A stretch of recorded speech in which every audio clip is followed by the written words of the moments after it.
Você está viajando por outra dimensão, um lugar não apenas da visão e do som, mas também da mente.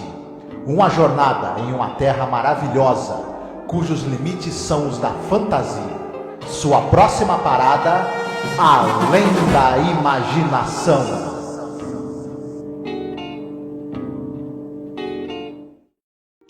Olá, ouvinte, seja bem-vindo à Zona do Crepúsculo. Eu sou a Angélica. E eu sou o Marcos. Hoje nós estamos gravando o penúltimo episódio da temporada.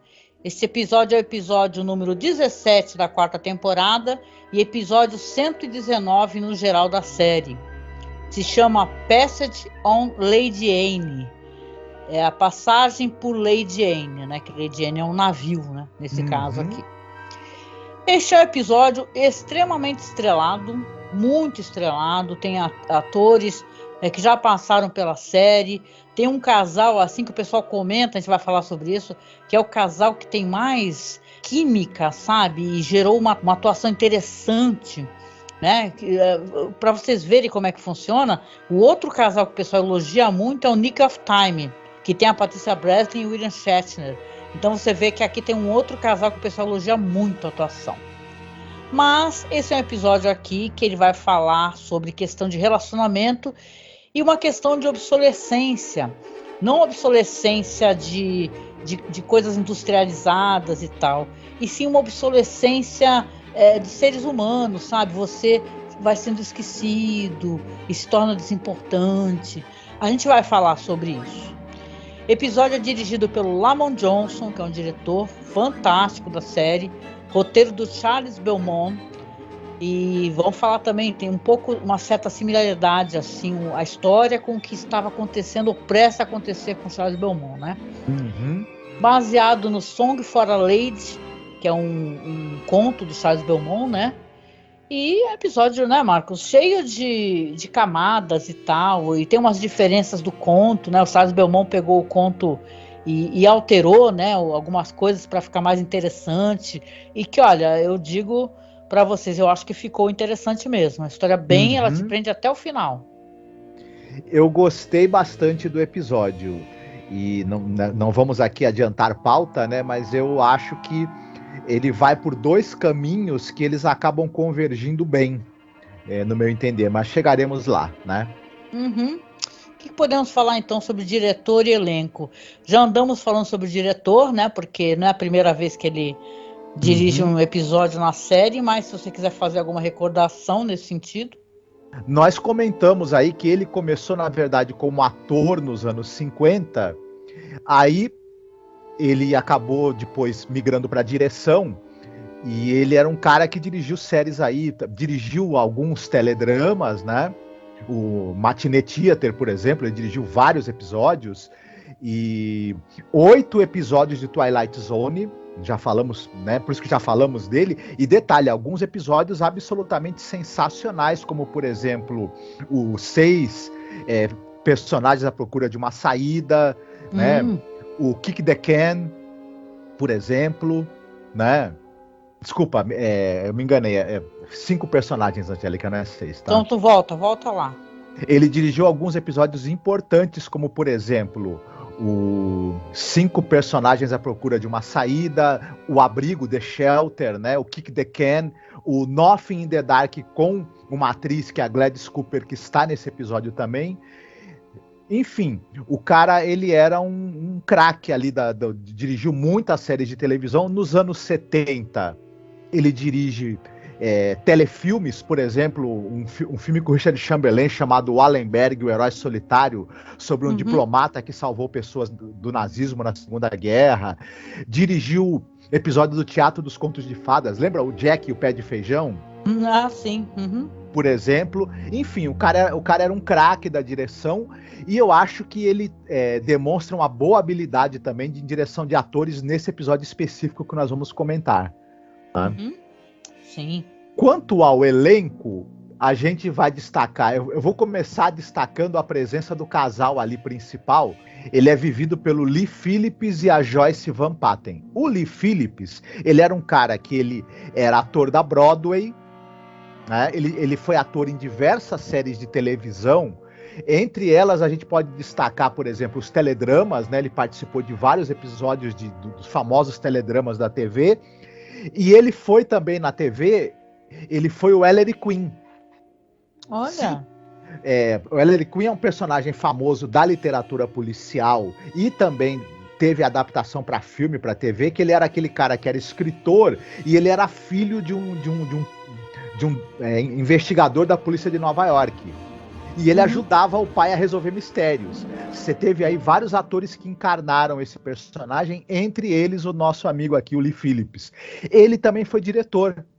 Ele dirigiu séries importantes como Shaft, Kung Fu, Os Waltons, MASH. Ele teve uma carreira muito longa, até mais longa do que como ator, na direção também. A Joyce Van Patten, ela começou a carreira também, era uma atriz importante nos teledramas, ela participou de vários, por exemplo, de alguns episódios do Craft Television, né? Ela esteve em séries de suspense e policial como Alfred Hitchcock, Perry Mason.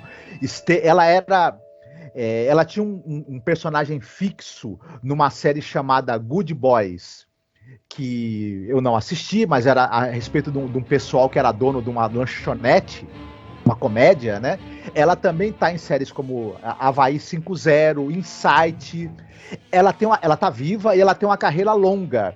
Ela recentemente apareceu em Boardwalk Empire, ela era a Senhora Zeller. Ela faz o papel da Dona Glória no filme Gente Grande, né? Daquele filme do Adam Sandler pavoroso, mas que muita gente gosta. Não sabia não, hein?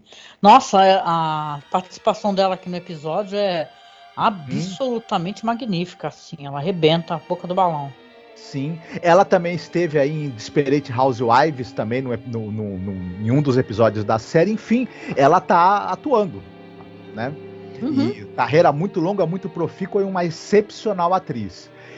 Como a gente tem bastante coisa para falar, não vou me estender demais em cada um, né? Certo. A gente não falou da sinopse, mas a gente tem esses dois atores americanos contracenando com um grupo de atores ingleses que vão fazer os idosos do personagem, né? Vão fazer os personagens mais idosos. Aí a gente pode destacar a participação do Wilfred Hyde White. Ele é um cara que começou no cinema nos anos 30, inclusive ele está no filme O Terceiro Homem, do Carol Reed, que é considerado o melhor filme inglês de todos os tempos, né? E ele tá na adaptação também do Não Sobrou Nenhum, da Agatha Christie. O pessoal vai lembrar talvez desse filme. Um ótimo filme. Ele depois, nos Estados Unidos, ele participa de um monte de séries de policial e de suspense. Ele é o Dr. Goodfellow da série Buck Rogers, né? Sim. Da série dos anos 80 do Buck Rogers. E outro papel marcante dele no cinema, ele é o George Welsh do famosíssimo filme Adorável Pecadora, com ninguém menos do que a Marilyn Monroe, aquela comédia do George Cukor, que é um gigantesco sucesso do cinema com a Marilyn, né? Então, a gente tem também uma participação do Cecil Calloway, que o pessoal vai lembrar dele do episódio Elegy, de Além da Imaginação. Sim, ele é um personagem muito importante em Elegy, sim. Ele também, ele tá em filmes como, por exemplo, O Destino Bate à Sua Porta, a versão dos anos 40, ele é o Nick Smith, né? Ele tá também no filme Com a Maldade na Alma, que é um filme do Robert Aldrich, onde ele é contracena com a Bette Davis, a Olivia de Havilland e a Agnes Moorehead, só para começar, né? Da hora. Isso, também é um ator que apareceu em muitas séries de TV. Ele começa no cinema nos anos 30 e 40, mas depois, como muitos atores, nos anos 50 e 60, ele, né, se bandeia para a televisão. A gente tem que também destacar rapidinho mais uma participação do Cyril Delevangne, né? Ele faz um dos tripulantes ali do navio, né? E ele já apareceu, por exemplo, na série Além da Imaginação, naquele A Penny for Your Thoughts, né? Ele é o cara que sonha em roubar o banco onde ele trabalha há muitas décadas, né? Sim, por exemplo. Sim. E a gente precisa destacar, o último destaque que eu vou fazer também é a participação, o capitão do navio. Esse episódio que a gente está comentando aqui se passa em um navio. vivido pelo Alan Napier. O pessoal deve lembrar dele porque ele era o Alfred da série do Batman dos anos 60. Sim. Mas ele também era uma figurinha muito comum em séries de suspense, tipo Alfred Hitchcock, Clímax. Ele era um cara muito alto, né? Tinha um tipo assim que encaixava muito bem em personagens de séries policiais e de suspense. E ele aqui faz o capitão do navio. Tem ainda um outro elenco grande de pessoas que fazem os casais idosos, né? Mas nós não vamos entrar aí é um episódio de Além da Imaginação esse que conta com bastante extras, né? Diferente de outros, assim, que são mais fechados em poucos personagens, né? É verdade, é um episódio que tem muito elenco, né? Uma quantidade grande de atores e atrizes idosos, né? Então, realmente é interessante que você vai falar da carreira dessas pessoas, você não para nunca de falar, porque é muita gente foda, né? Trabalhando junto, né? Outro destaque do elenco, sem dúvida, é a Gladys Cooper. O pessoal vai lembrar dela, certamente, porque ela já esteve em outros episódios de Além da Imaginação. Ela tá no episódio em que ela contracena, por exemplo, com o Robert Redford, né? Bem jovem. Isso, que ela faz Nothing in the Dark, que é um excelente episódio, inclusive, muito marcante. E ela é uma atriz que ela começou no cinema, ela é inglesa também, começou no cinema nos anos 10, e a gente pode destacar que ela está, por exemplo, no Madame Bovary do Vincent Minnelli, né? Ela está na versão que o Fred Wilcox é o diretor do Planeta Proibido. Ele dirigiu também uma adaptação do livro Jardim Encantado, nos anos 40. Também tem uma atuação da nossa Gladys Cooper, né? Ela participou dos teatros televisionados na TV americana. Também ela aparecia em séries, por exemplo, como Alfred Hitchcock Apresenta e Alfred Hitchcock Hour, né? E ela atuou até falecer aos 81 anos de idade, e a última participação dela na TV, participou de muitas e muitas séries, minisséries de filmes de TV também, foi na série Persuaders, que foi uma série que foi um grande sucesso no Brasil também, né? Então, e mais uma vez aqui, eu acho que ela tem um papel marcante para mim. Era um papel que pode não ter tanto tempo de tela, mas o olhar dela emociona você desde a primeira cena em que ela aparece, né? É verdade, concordo. E esse episódio aqui, o pessoal conta ele, né? E isso é interessante, como o último de uma trilogia dessa temporada, que é assim, uma obra-prima do Charles Beaumont, né? Porque tem outros episódios dele, mas as pessoas, né, consideram assim que né, não são tão bons, né? Então considero que o final que seria o último episódio, assim, uma espécie de ocaso também na questão da carreira do Charles Beaumont, por causa da questão da doença. A gente falou disso quando conversamos sobre The New Exhibit, né, que é acreditado ao Charles Beaumont, porém foi escrito pelo George Soule. Então é um episódio muito querido. Esse daqui é considerado um dos ótimos, excelentes episódios da série. Charles Beaumont sempre tratando com essa questão de memória, né, e tal, né? Isso é bem interessante. Se você for parar para pensar, o primeiro episódio da temporada, que é aquele In His Image, que ele vai trazer a questão de você ser enganado, né, pela sua própria mente, você acredita numa é meio Blade Runner, né? Você acredita, tem uma história, só que essa história não aconteceu, né? Na verdade, só está na sua mente. Tem miniatura também, que o pessoal elogia muito, a gente também adora. E agora o Passage for Lady Anne, né? Então, é realmente maravilhoso, assim. São episódios baseados em contos do Charles Beaumont, né? Esse daqui é no conto chamado Song for a Lady, que saiu numa coleção de 1960 da Bantam Books, Night Ride and Other Journeys, que também continha, por sinal, o Perchance to Dream, The Howling Man. Essa coletânea tinha contos que saíram da série e são episódios famosos, por sinal. Então esse é mais um episódio com a Gladys Cooper, né, que participou de Nothing in the Dark, como você disse, e participa também de mais um episódio na próxima temporada chamado Nightingale. Dizem que ela participou muito porque ela gosta muito desse diretor, porque por sinal dirigiu o episódio lá, o Nothing in the Dark, né? Sim. Tá o Lamont Johnson, né? Que é um episódio muito sensível, muito bonito. Escute esse podcast, porque a gente falou sobre a carreira dela também, e a gente estava muito encantado assim com a Gladys Cooper, que ela dá uma dignidade naquele papel, que ela faz uma mulher com muito medo da morte, e aqui nesse, olha que interessante, ela já faz um personagem que está aceitando a morte, né? Isso é um spoiler, né? Mas ela está aceitando essa condição, né?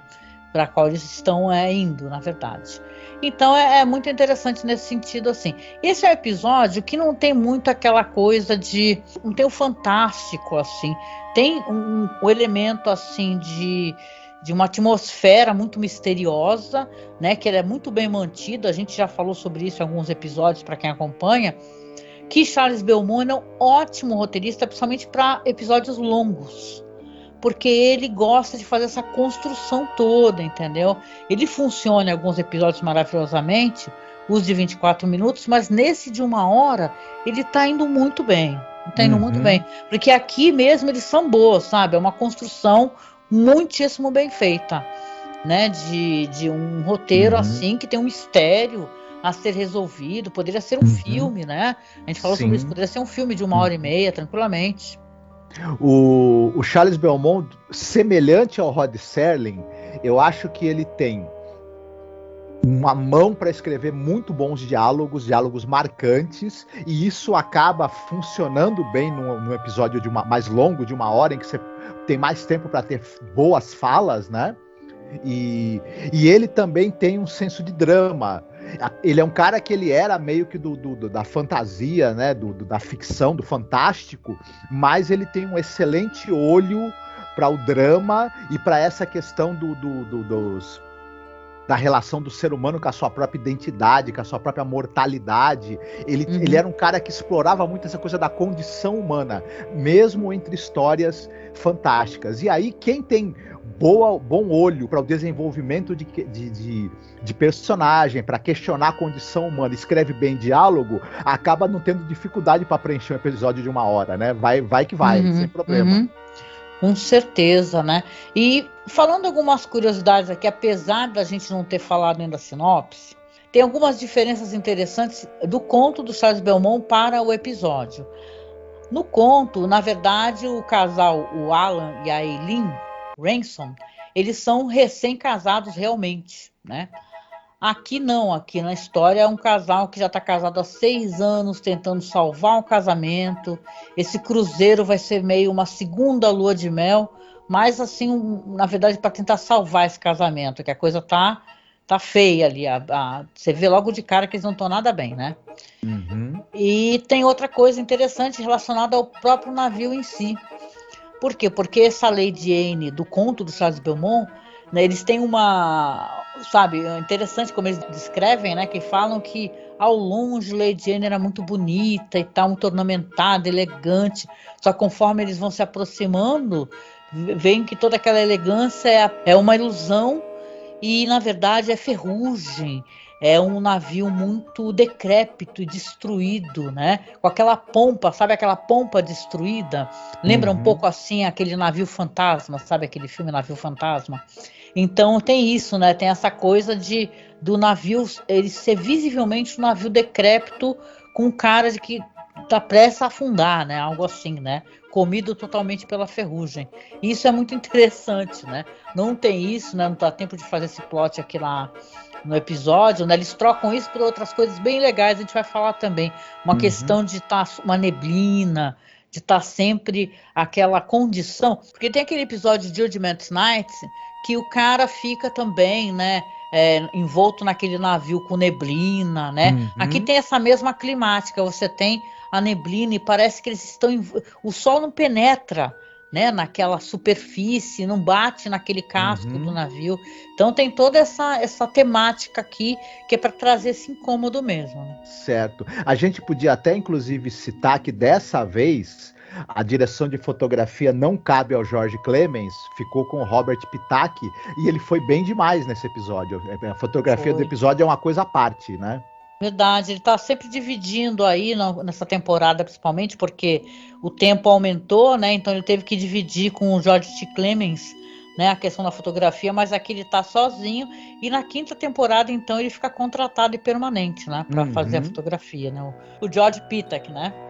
Então é isso, vamos lá, porque a gente tá aqui com muita informação, mas vamos fazer a sinopse do episódio para poder dar as nossas impressões. Dessa vez, quem é?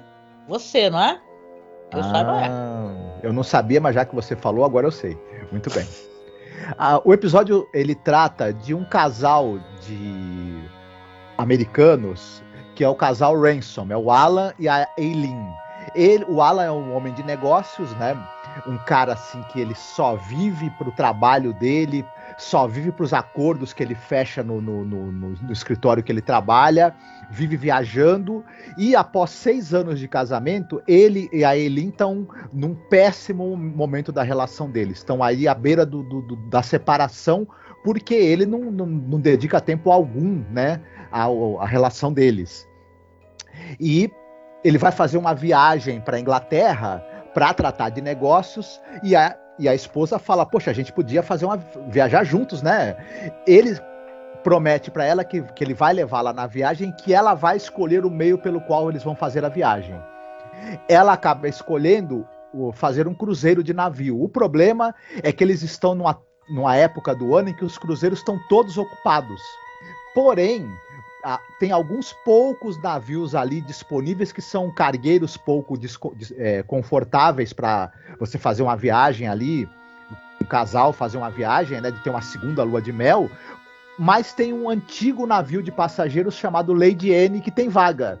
Apesar do cara da agência de viagens falar para eles, olha, esse navio é muito velho, ele é muito desconfortável, ele é antiquado, a Eileen, e ele é muito lento, vai demorar, sei lá, 15 dias a viagem. A Eileen quer passar um tempo com o marido, né? E ela resolve insistir que eles façam essa viagem nesse navio que é o Lady Anne. Eles efetivamente compram as passagens e ingressam nesse cruzeiro, só que justamente quando eles vão embarcar no navio, um cara chamado Sr. Mackenzie e um outro amigo dele, o Sr. Burgess, eles já olham e falam assim, olha, vocês vão embarcar nesse navio aqui? Não, isso aqui é um cruzeiro particular.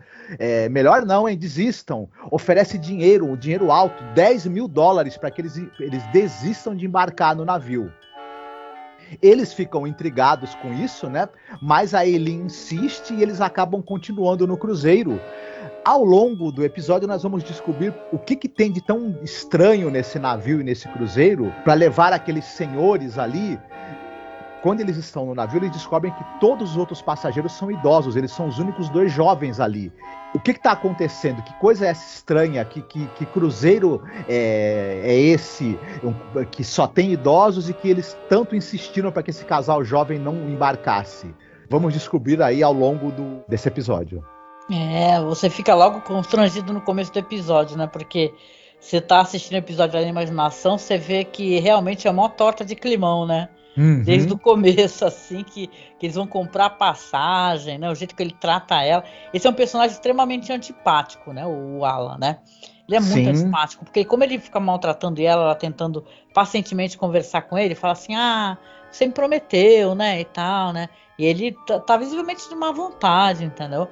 E saca, claro que vai ter uma reviravolta lá mais pra frente, mas você fica até constrangido, né?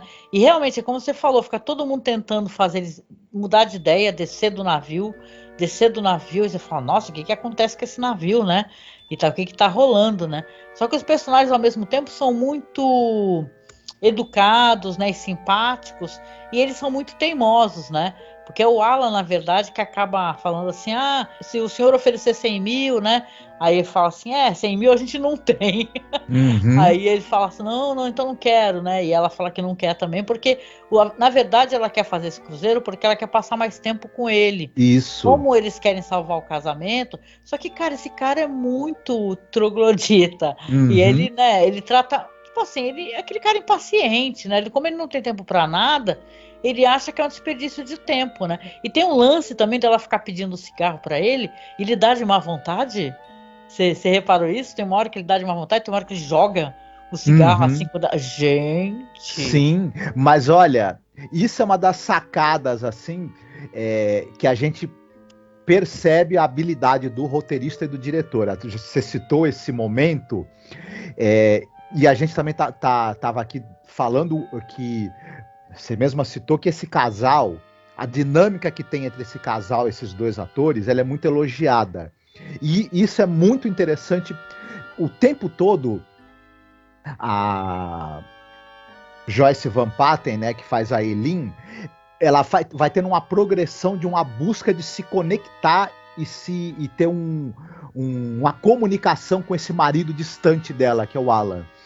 A atuação dela é muito boa, e essa questão dela ficar pedindo cigarro para ele funciona pra gente como uma espécie de gatilho do quanto ela tá tentando se comunicar e se aproximar dele, que tá distante dela. Isso. Né? Não, até mais pra frente que vai acontecer com ela, né? Esse negócio, é que a gente não chegou nesse ponto, mas ela fica tentando se conectar com ele, como você falou, e ele é totalmente impaciente, ele não tem tempo para ela, ele não tem paciência com ela, ele não quer escutá-la. Né? E assim, tudo para ele, ela entra no quarto, acha o quarto maravilhoso. Eu também achei, sabe, aquela coisa demodê, aquele negócio de cama toda cheia de frescura e tudo, né? E penduricalhos, eu acho aquilo tudo bonito. Ele achou aquilo horroroso, falou assim, nossa, que horror, né? Então pra você ver, né, como quando a pessoa tá de má vontade, nada tá bom. O design de produção desse episódio é muito bacana, e a decoração também dos cenários. Você tem ao mesmo tempo nesse navio, até no quarto onde eles vão ficar, né, na cabine, na verdade, que eles vão ficar do navio, ao mesmo tempo que é algo fora de moda, brega, por um lado, né, exageradamente rococó a decoração, ela também tem algo de sonho. E é muito interessante isso, como isso vai gerando pra gente o fato de que o navio é um personagem, né? Claro, a Lady N. Tanto que é chamado de navio, chamado de menina, né? Que o velho, ele corrige ele, né? E fala assim, não, navio é ela, entendeu? É a Lady N, né? Não é o navio, é a navio. E a gente vai explicar também depois, mais pra frente, o quanto esse navio é simbólico de um monte de coisas, e por isso que o design de produção dele tem essa coisa também, ao mesmo tempo que antiga, tem essa coisa de sonhador, de acolhedor e de bonito, né, de extremamente bonito e requintado também. Mas é isso, eu acho a dinâmica entre esses dois atores muito boa também. O Lee Phillips, ele faz esse sujeito distante, ranzinza, casmurro, mal-humorado e que tá meio que indiferente, né? A esposa. Ele tá naquele negócio, ele é o tipo do cara que ele pensou assim, eu vou gastar alguns anos para eu fazer um pé de meia e eu vou pensar 24 horas por dia nisso, depois eu vou ter tempo para me dedicar ao meu casamento, à minha vida. Como se a vida fosse assim, né? Isso. A pessoa vai ficar te esperando stand-by, né? Você... Né? Eu até fiquei com a impressão, aqueles caras que tem amante, sabe? Fala, isso daí não tem salvação, esse aí tem alguma amante e tal, e tá pouco se importando com ela. Mas na verdade o amante dele, ele é amante de Manon, né? Do Deus Dinheiro. Ele tá querendo juntar dinheiro de qualquer maneira e se dar bem na carreira. Mas é muito interessante como a Joyce Van Patten, ela vai fazendo essa progressão ao longo do episódio, da busca desesperada de se conectar com o marido, de ter um diálogo com ele, tem um momento, a gente vai falar mais pra frente, onde eles têm uma discussão sobre a relação deles ali, que é muito interessante, é muito tocante a atuação dela, e é chocante também a indiferença com a qual ela é tratada por ele, né? E tem uma alta temperatura dramática esse momento, mas a gente vai chegar nele ainda. Não, e como eu estava falando lá no começo, esse é um episódio que ele quer discutir a questão da velhice, né? E de as pessoas não se importarem com as pessoas idosas. Quando eles entram no navio, eles só encontram pessoas idosas. E eles, a dado momento, eles vão falar, nossa, o que é isso? Eu tô olhando para todos os lados, tem pessoas idosas, né? Que eles falam que tá tendo uma espécie de como é que é? De treinamento, né? Contra incêndio e tal, e só tem pessoas idosas, e todo mundo fica muito chocado quando vê esses dois, né? Fala assim, não, vocês estão aqui, mas tem uma coisa errada, não é possível, né? Isso meio que já dá um spoiler do que está prestes a acontecer, né? Mas tem esse discurso de você ser esquecido, de você ser desimportante, vai se desintegrando, como o navio, que é um navio que está demodê, que ele está ridículo, as pessoas acham ele ridículo. Então é interessante essa discussão que eles querem colocar, enquanto eles estão porque eles estão juntos, no caso do conto, né? Na verdade, são recém-casados. Aqui são um casal tentando superar os problemas do casamento e, né, voltar a ser feliz. Uhum. Mas aqui você vê pessoas idosas e muitos casais. Isso é importante.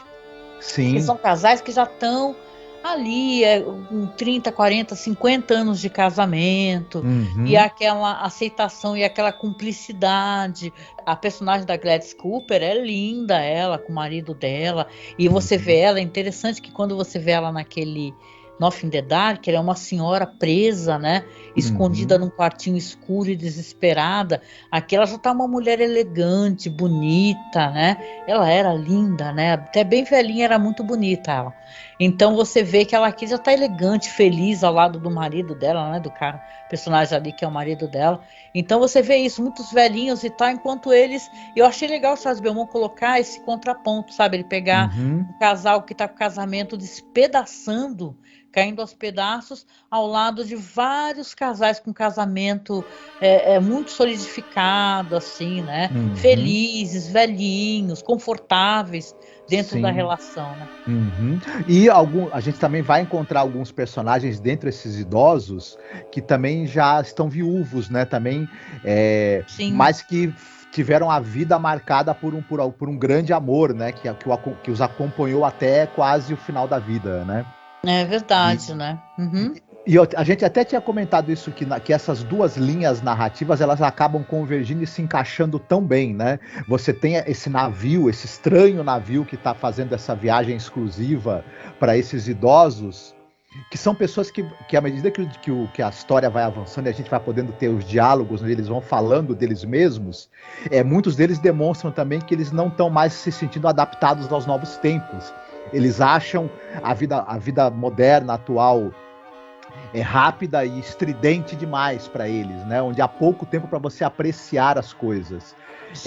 Como, por exemplo, o tempo que você passa num cruzeiro em um navio, né? Que é uma viagem muito mais lenta do que um avião, né? E como a escolha desse tempo que você tinha para estar ali conhecendo pessoas, se apaixonando, ia moldar o que ia ser sua vida, né? E a gente percebe que esses casais, que se conheceram, alguns deles nesse navio, ao longo da vida foram fazendo novos cruzeiros nesse navio e solidificando seus amores, né? Sim. E isso é muito interessante de se pensar. É como se esse navio ele juntasse as pessoas, né? Elas se conheciam nele, se apaixonavam, e ao longo do tempo ele tivesse, vamos dizer, um poder sobrenatural de ir solidificando esses amores e fazendo eles durarem ao longo de décadas, né? Uhum. E isso é muito interessante. E o contraponto do casal que não está conseguindo se entender e dar importância para isso. Pelo menos o marido não tá, né? E essas duas histórias ali convergem muito bem. Meio que, de certa maneira, esse casal, que é o Toby e a Millie, o casal de idosos, eles vão começar a tramar ali, né? Para que esse casal de jovens que está ali meio que à beira da separação volte a se entender, né? E é interessante isso também, né? Ai, com certeza, né? E eu acho que você há de concordar comigo que a virada do episódio é quando eles têm aquela briga no bar, né? Uhum. Que ela tá Isso. tentando conversar com ele continua com aquela má vontade, aquela arrogância com ela, e ela pede o cigarro e ele joga, né? Que eu até falei, ele joga, nossa, joga assim, sabe? Com aquele desprezo para ela, e ela desabafa e fala, olha, eu fui cega, né? Não tem mais condições. Quando essa banheira velha parar, eu vou descer e vou te deixar, né? E ele fala que sim. E é isso que você falou, deles começarem a tentar tramar para juntar eles e conversar com eles, vai acontecer no dia seguinte, porque ela vai estar parada lá sentadinha, ele lá no convés também, eles vão ser convidados para um chá, né, e tal, né? E quer dizer que realmente ali já há um rompimento entre os dois, e você vê que inclusive ela tá tranquila com essa questão do rompimento. Uhum. Né? Ela não tá infeliz com isso, ela desabafou o que ela tinha para desabafar e acabou. Uhum. Sim, mas aí a gente fica um tanto quanto com a pulga atrás da orelha, que se tem um elemento ali mágico, digamos assim, ou não, porque eles têm esse chá, né, que eles têm com o pessoal, conversam sobre ficam conhecendo um pouco mais dessas pessoas, né, como eles se conhecem, como os casais se conheceram, a relação deles com esse navio, mas eles têm essa. Mas ao mesmo tempo, logo depois, a Eileen desaparece, né? Ela dá uma desaparecida, é verdade, sim. Uhum. Ele vai procurá-la no quarto e não encontra, né? E aí, quando ele vê que ela. Antes disso, você tem essa cena que você até falou que ele joga o cigarro e ela amassa o maço de cigarros, né? E é meio que uma metáfora para essa aceitação que você falou. Ela já está aceitando o fim da relação. Ela teve uma última tentativa que na cabeça dela não deu certo. Só que quando ela some, ele fica imaginando que ela poderia ter caído na água e morrido afogada, né? Ele move todo o navio, né? Pra tentar localizar ela, e você fica até simpatizando com o personagem. Você fala, nossa, ele tá desesperado, né? Ele não aceita que ela tenha desaparecido, né? O pior não é isso, o pior é que eu já escutei, eu gosto às vezes de escutar aquele podcast de True Crime, e tem episódios de pessoa que já desapareceu em navio. Sim. Né? Grandes mistérios assim, sabe? De desaparecimento. Quando a pessoa cai no mar, em alto mar, a pessoa afunda e nunca mais é encontrada mesmo, né? Enfim. Mas é interessante, ele vai acabar reencontrando com ela, né? Depois de um bom tempo de procura, né? Até o pessoal, eu acho que é o Toby, fala para ele, né, pro Alan, né? Ela não sumiu, é você que não tá achando, você que não a está encontrando, você que se perdeu dela. Isso é uma maravilhosa metáfora, né, para uma analogia a essa questão da separação, né, e da relação, e a maneira como eles se encontram, né, Marcos, porque aí ele tá desesperado, vai no bar, bebe, e quando ele volta pro quarto, ela tá deitada. Isso. Aí ele fala, você tá aqui? Aí ela fala, eu nunca saí. Exato. Olha só, né? Que elegância na escrita. Ele falando assim que eu sempre estive aqui para você que nunca enxergou. Isso. Essa é uma excelente metáfora para o quanto ele estava alienado da relação deles, né? Mas ao mesmo tempo a gente se pergunta o seguinte: quando ela fala eu sempre estive aqui, mas ela também metaforicamente ela quer dizer que eu sempre estive aqui nessa relação, você que está alienado do nosso amor, né? Mas ao mesmo tempo, ela também quer dizer que ela estava no quarto esperando por ele entrou e não a viu. Aí a gente começa a imaginar se realmente o navio, a Lady Jane, né? Não tem alguma poder ali, alguma força sobrenatural que vai manipulando você, manipulando até no bom sentido, né? Para que os problemas entre as pessoas, entre os casais se acertem ali, né? É o Barco do Amor, né? Deve ser. Lembra aquela série, O Barco do Amor?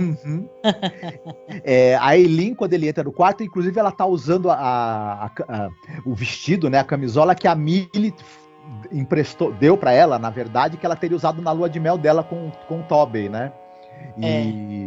E é uma roupa muito bonita, tem essa coisa meio que de roupa de lua de mel do antiga, né? Chiquérrima, sim. Não, sim. Todo o figurino dela, esse episódio é um episódio para gente dar um destaque pro figurino, né? Porque depois desse evento, que ela visivelmente vai fazer as pazes com ele, né? Devem ter ali uma noite de amor, né? E tudo.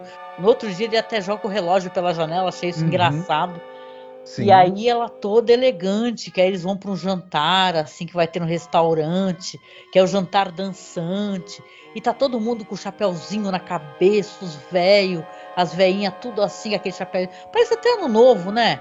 Quando eles usam, o pessoal tem isso, americano, não sei, ou inglês, não sei também, eles têm essa parada de quando eles estão fazendo uma comemoração, eles colocam o chapéu engraçadinho, né, para simbolizar essa comemoração. Aí tá todo mundo com o chapéu, eles colocam também, vão dançar, comemorar, estão visivelmente reconciliados, e as pessoas estão reparando nisso, né, na reconciliação deles. Exatamente. É bem bacana isso. Esse momento que ele joga o relógio fora, simbolicamente, claro que é assim, olha, não vou mais ficar pensando o tempo todo em negócios e vou agora desacelerar minha vida para poder tá mais perto de você. É um bom contraste com aquela cena em que ela amassa o pacote de cigarros, e nisso a gente também tem uma metáfora para ela aceitar a separação, né? Que naquele momento parecia inevitável e tudo mais. Isso é coisa do audiovisual, né? Mostre e não fale, né? E quando você tem imagens que elas servem de símbolo para situações e para sentimentos dos personagens, isso é muito bom. É muito bom esses detalhes do roteiro e da direção também, que teve a sensibilidade de perceber a importância desses pequenos detalhes, né? Isso é muito bacana. Depois, quando eles vão participar da noite de amor que eles têm, que eles já estão reconciliados, eles vão participar, eu concordo com você. Ela tá vestindo um vestido deslumbrante, que a gente sabe que também a Millie, né? A senhora Millie emprestou para ela. E é nesse momento em que eles estão no auge da felicidade, em que a gente vai ter mais uma reviravolta aí, que, né?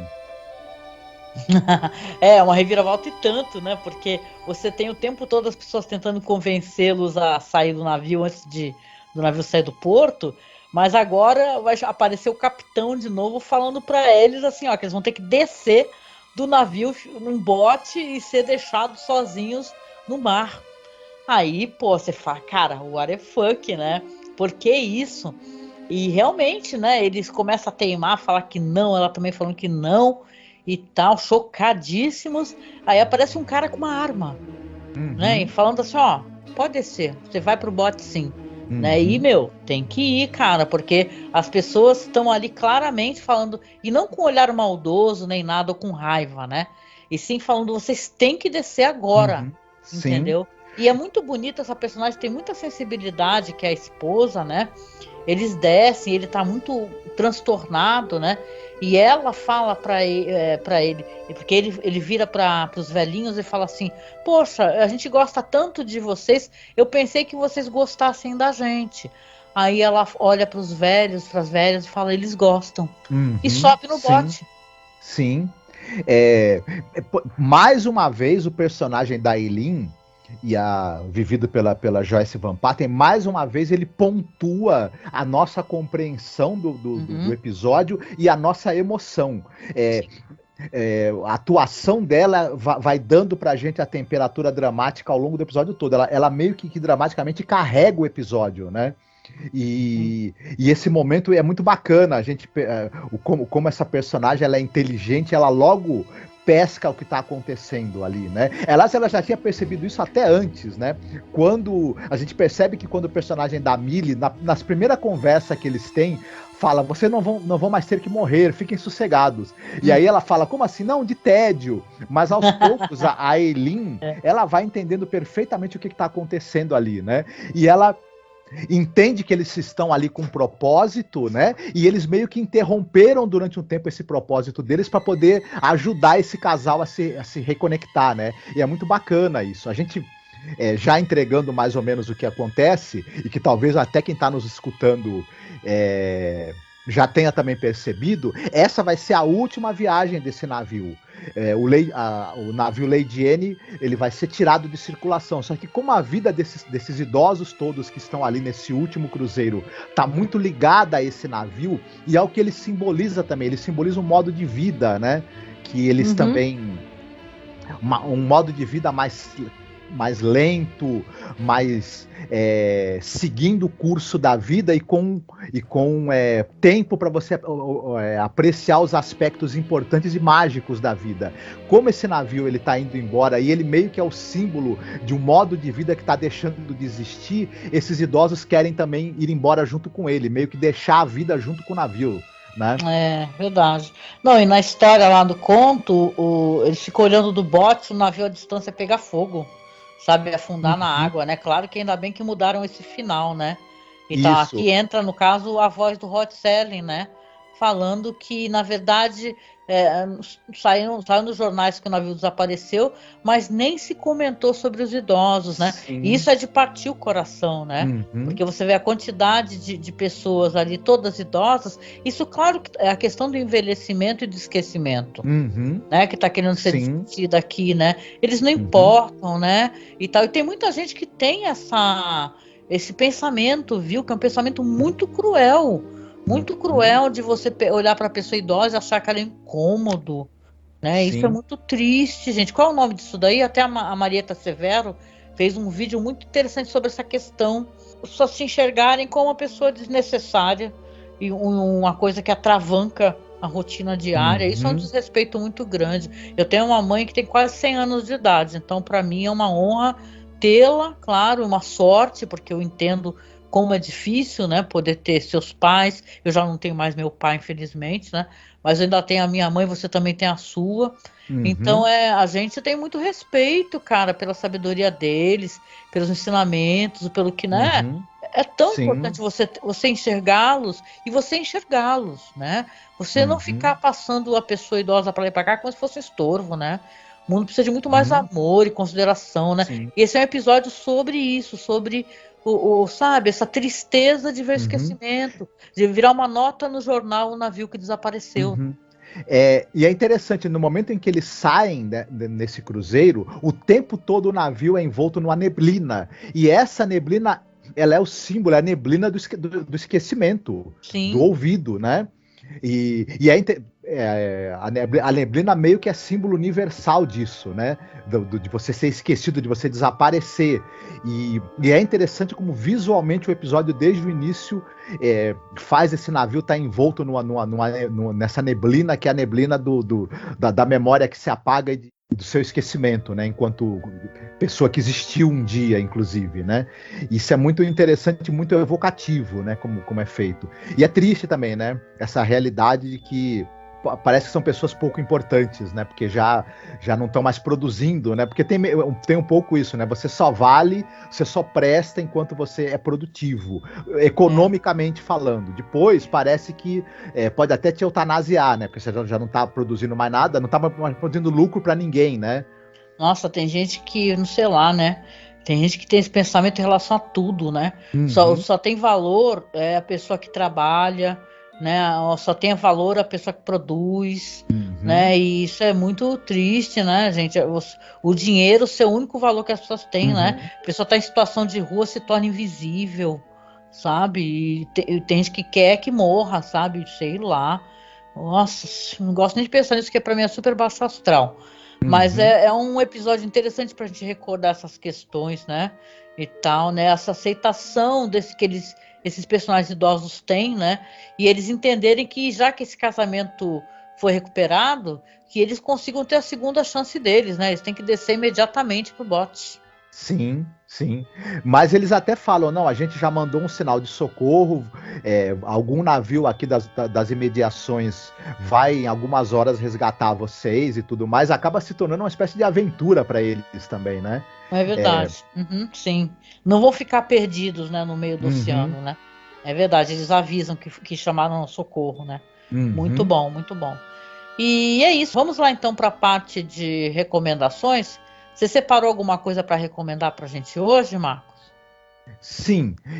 Para mim, um dos melhores, ou talvez até o melhor filme que eu assisti na minha vida que se passa em um navio é o filme do Federico Fellini, E la nave va. Esse filme, ele trata do seguinte, nós estamos em 1914 e você tem um cruzeiro de luxo, num navio de luxo, que ele está levando as cinzas de uma famosa cantora de ópera que faleceu e foi cremada. Ali, os passageiros são pessoas ligadas ao mundo do espetáculo, ao mundo da música, cantores, atores e pessoas interessantes. E ao longo do filme, nós vamos ver um pouco da personalidade e das vidas dessas pessoas, né? Desses artistas, dessas pessoas curiosas. Ao mesmo tempo, o navio acaba tendo que resgatar um grupo de refugiados sérvios, porque você está tendo ali a Primeira Guerra Mundial acontecendo, né? E tudo mais. É um filme que ele tem aquele exotismo, aquela magia que só o Fellini conseguia imprimir naquelas histórias. Ele tem aquele toque meio interessante, meio mágico, meio surreal, meio nonsense até às vezes, né? E também de um grande apuro visual que o Fellini conseguia colocar nos filmes dele. É um filme muito bonito, muito delicioso de ser assistido. sabe? Ele tem um pouco de romance, ele tem um pouco de humor, ele tem um pouco de surrealismo, ele tem muita magia, enfim. Quem não assistiu, eu aconselho fortemente que veja, porque é uma pérola aí do cinema. Mais uma que o Fellini fez, na verdade, né? Ai, que legal, eu gosto do Fellini. Fico feliz de você fazer tua recomendação dele, é muito bom, legal. E você, o que você trouxe pra gente? Olha, eu vou trazer aqui, né, eu como boa fã de terror, né, para quem está acompanhando sabe como é que eu gosto, né, a gente tem programas anuais, né, falando do terror do mundo inteiro, aí já falamos de vários países aí, né, nossa lista vai aumentando cada ano mais, né. Dessa vez eu vou falar de um cara que ele é muito famoso, na verdade, enquanto roteirista. O mais importante do que isso é comentar que essa daqui é uma tentativa de homenagear, né, aquele Histórias para Não Dormir, que era uma série de televisão que é uma antologia também, gente, que nem Além da Imaginação. Isso que é legal. De um diretor espanhol muito importante, chamado Narciso Ibáñez Serrador. Essa série que saiu para a televisão espanhola, ela saiu de 66 a 82. Olha só como ela foi longeva, né? E era Sim. assim, tinha episódios baseados em histórias do Edgar Allan Poe, né? Tinham histórias de tudo quanto é tipo, assim, de grandes histórias do terror, a Pata do Macaco, né? La Pesadilha, né? Várias histórias famosas. E, gente, tem tudo no YouTube, para quem topa assistir as coisas, claro, faladas na língua original, em espanhol, né? Mas o caso aqui do Matheus Gil é que ele dirigiu um episódio de uma homenagem que foi feita ao Histórias para Não Dormir, que foi a sequência de 6 filmes que foram feitos para televisão, também chamado Películas para Não Dormir. Você conhece porque você inclusive assistiu alguns comigo, né? Eu recorde, né? A gente até tem um projeto no blog que ele está parado há anos, que a gente estava pedindo para as pessoas mandar áudio, sabe? Pra gente escolher um episódio, dar impressão, porque a gente fez aquilo tão legal com Masters of Horror, né? Que a gente pegou várias pessoas, a gente nunca mais vai conseguir fazer isso, mas a gente pegou 2 temporadas, cada uma com 3 episódios, e cada episódio foi comentado por um ouvinte da gente, ou amigo, ou blogueiro, ou podcaster. Cara, é inacreditável esse projeto, vocês têm que acessar, porque a gente conseguiu fazer, demorou muito para fazer, mas a gente fez as 2 temporadas de Masters of Horror sem a gente participar, são só outras pessoas falando. Cada uma mandava áudio de cada episódio, as suas impressões e tal. É um projeto muito bonito, eu vou deixar linkado aqui abaixo. Mas, né, olha lá, que a gente vai recordando, vai falando de outras coisas.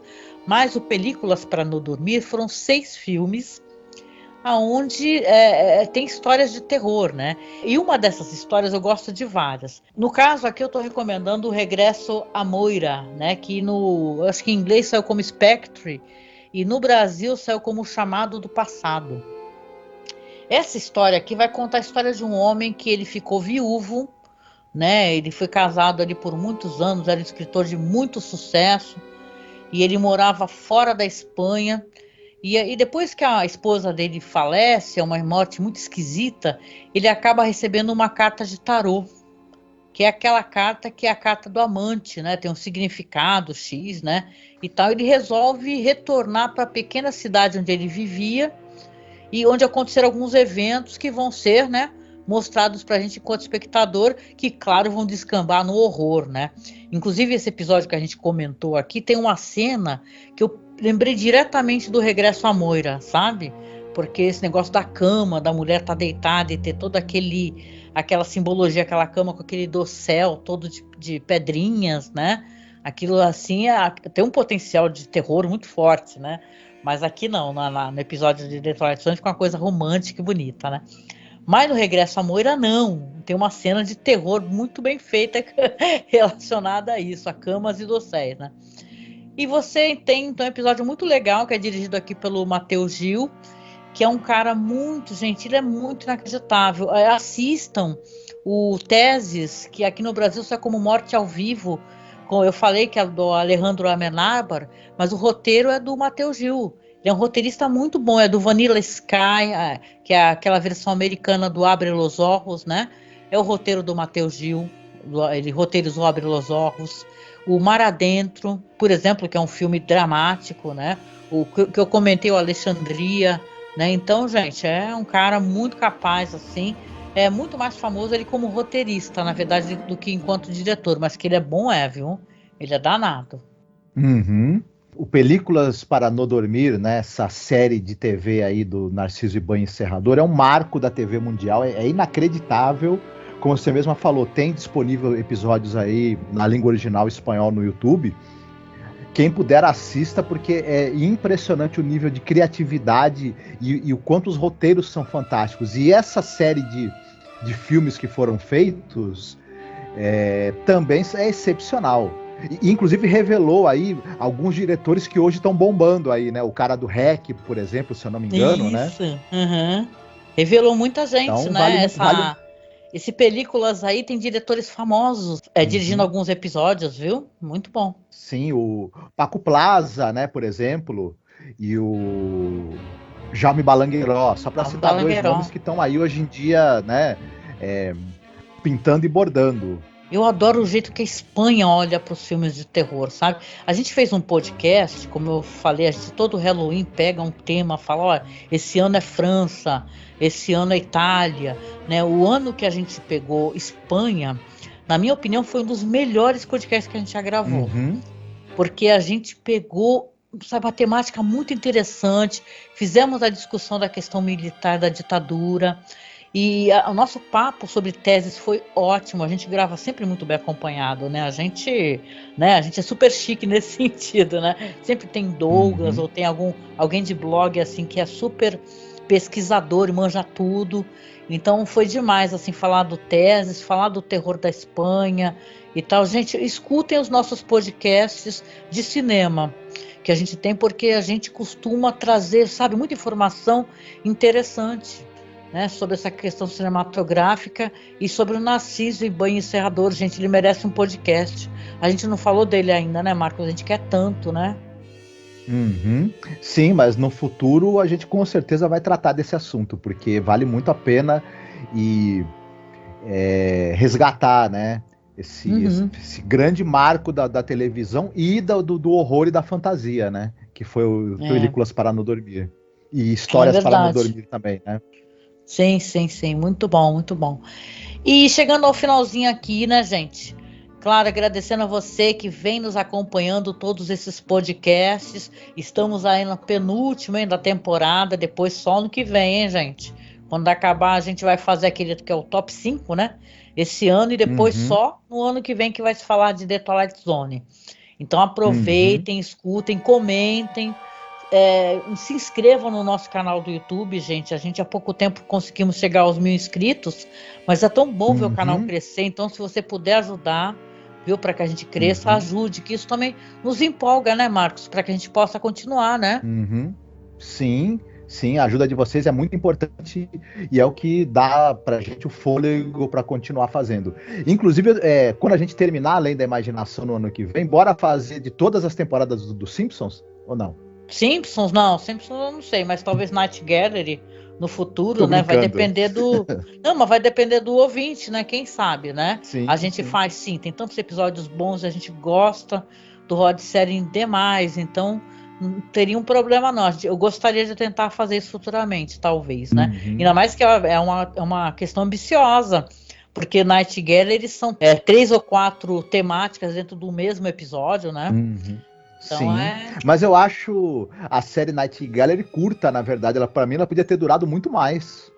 Pois é, né? O Rod Serling. Também depois o Rod Serling faleceu muito jovem, né? E tal, né? Também não sei se foi questão de saúde, né? Tem que dar uma olhada melhor como é que foi essa janela do final de The Twilight Zone para a vinda de Night Gallery e os outros projetos que ele tinha em paralelo. Teve aquela série de Faroeste, né? Mas a questão é, sigam a gente, por favor, compartilhem os podcasts. Isso ajuda a gente a poder ter o nosso trabalho um pouco mais divulgado, né? Então, por favor, segue a gente nas redes sociais. A gente tem a página do site, que é importante seguir essa página porque é onde a gente tem o nosso conteúdo principal, né?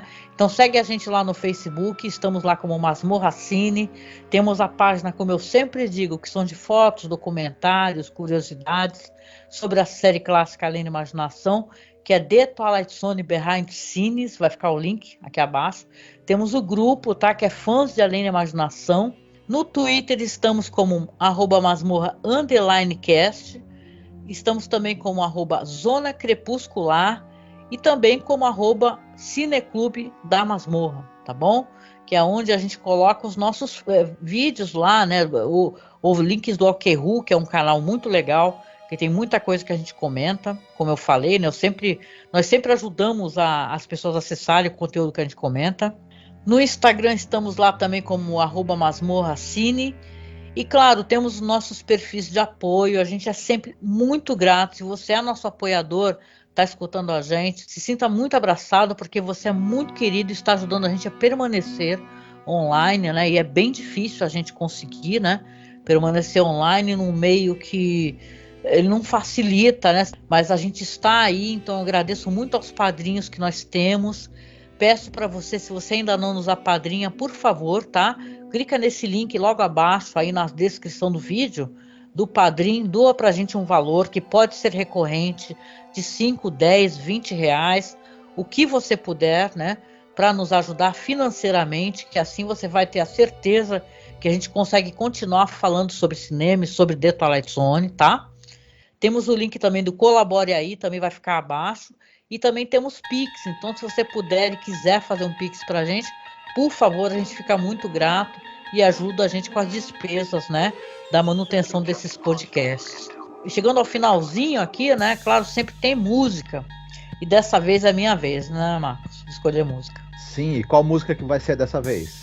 Olha, eu vou aqui entregar a idade totalmente, sem problema nenhum, né? Eu lembro de mim, uma jovenzinha, feliz por aí, né? Brincadeira, eu acho que o feliz é aquela lembrança, assim, que vai saber, né? Mas assim, uma jovenzinha ouvindo aquela música da Verônica Sabino, que tocava em todas as rádios, né? Que diz que é uma versão de uma música dos Beatles, né? E tal, mas é uma... Puta, eu fui escutar dos Beatles, eu acho bem melhor essa versão brasileira aqui da Verônica Sabino, que é uma música chamada Demais. Vê se vocês lembram, quem escuta aquelas rádios tipo Antena 1 e tal, deve lembrar que ela fala: foi o vento que passou, né? Uma música linda, né? E cara, tem uns metais assim no meio da música. A música é de 86. A Verônica Sabino, ela é filha do Fernando Sabino, né, Marcos? Demorou, sim, mas eu liguei o nome à pessoa, né, e tal, e ela até hoje tá muito ativa no Instagram, tudo, tem várias colaborações que ela faz com o Martinho da Vila e tal, continua cantando, né, mas essa música marcou muito pra mim. Eu lembro de mim claramente fechando os olhos e ouvindo a bela voz da Verônica Sabino, né, que é uma música sobre rompimento, né. Essa música, uma música lindíssima, mas é uma música sobre rompimento. Ela tem um sabor triste, né? Apesar dessa questão do vento, né? E tal, que é muito bonita a música, ela evoca sentimentos, né? Mixed feelings, né? Que chama, né? De alegria e de tristeza. Sim, mas é uma bela música mesmo. É, sim, gosto bastante. E é isso, né, ouvinte querido? O próximo podcast é o último da temporada. E a gente se encontra, então, no próximo podcast sobre a série The Twilight Zone. Se cuide, tá? Que ainda não acabou essa pandemia, mas não, estamos torcendo, que parece que está acabando. Houve uma redução significativa mesmo, né? Viva a vacinação, viva o SUS. Mas estamos aqui, né? Você está escutando no futuro, né? Nessa data aqui que a gente está gravando em abril, estamos chegando ao final da pandemia. Vamos torcer muito, né? Para isso acabar logo de vez, ou pelo menos... a situação melhorar mais para as pessoas. E a gente se encontra no próximo episódio sobre a série Além da Imaginação, tá? Fiquem bem, se cuidem. Beijo, tchau, tchau.